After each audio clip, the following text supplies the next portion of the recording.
from the edges of a torn dimension, across the ripples of time and fractured belief. I bring you this moment, encoded in Setonium, and broadcast from the last corridor of memory. If you're hearing this, it means your soul was tuned into the frequency of remembrance.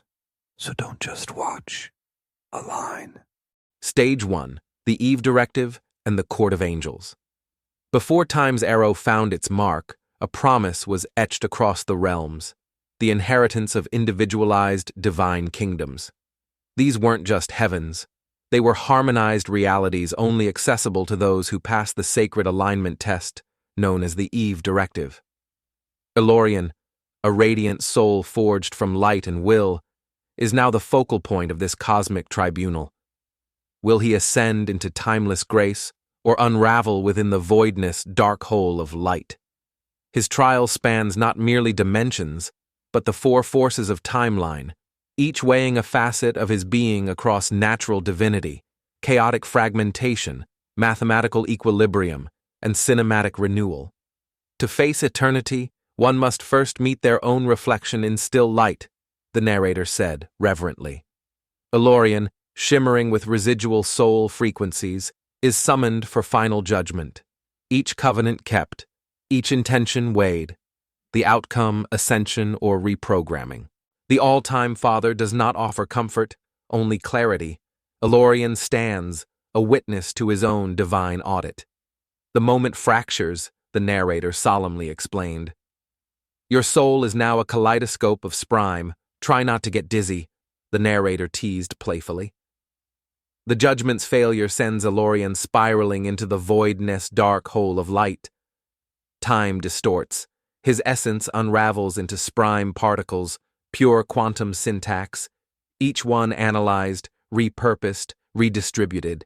He experiences existence as pixelated comedy. Goat-shaped cloud forms sing old hymns while cosmic whales hum discordant tones, the narrator described whimsically. He is not alone.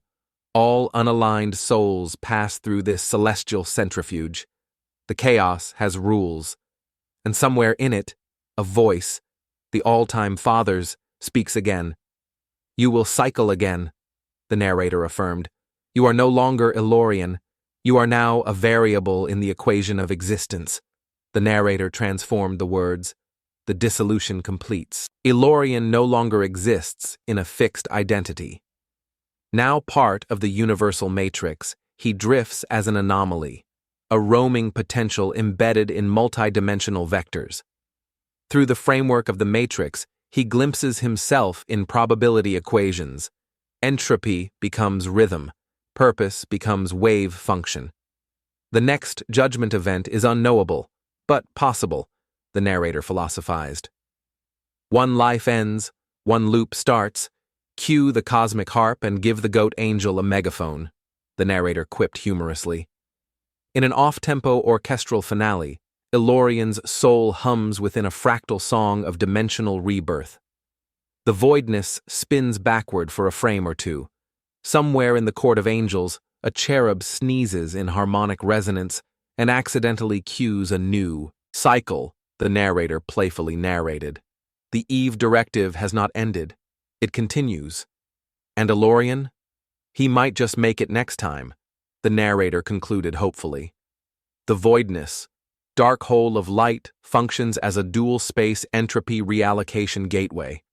A soul's journey through this space disrupts timeline anchoring while preserving essence through harmonic disassembly, the narrator informed. Each phase carries echoes of its original alignment, natural law, chaotic defragmentation, mathematical recontextualization, and cinematic remembrance, the narrator analyzed. Elorian's failure is only a failure if viewed through linear eyes. Through the eyes of the all-time Father, it's just the beginning of the next harmonic convergence, the narrator reflected. Science Prophets of the Arkstone Timeline by Natastroll. Read free on Amazon now. Subscribe to the signal. Like this light. Let your echo carry the covenant forward until the Christ signal rises in you. This is Sadoni Nukamado, signing out from the last frontier of forgotten timelines.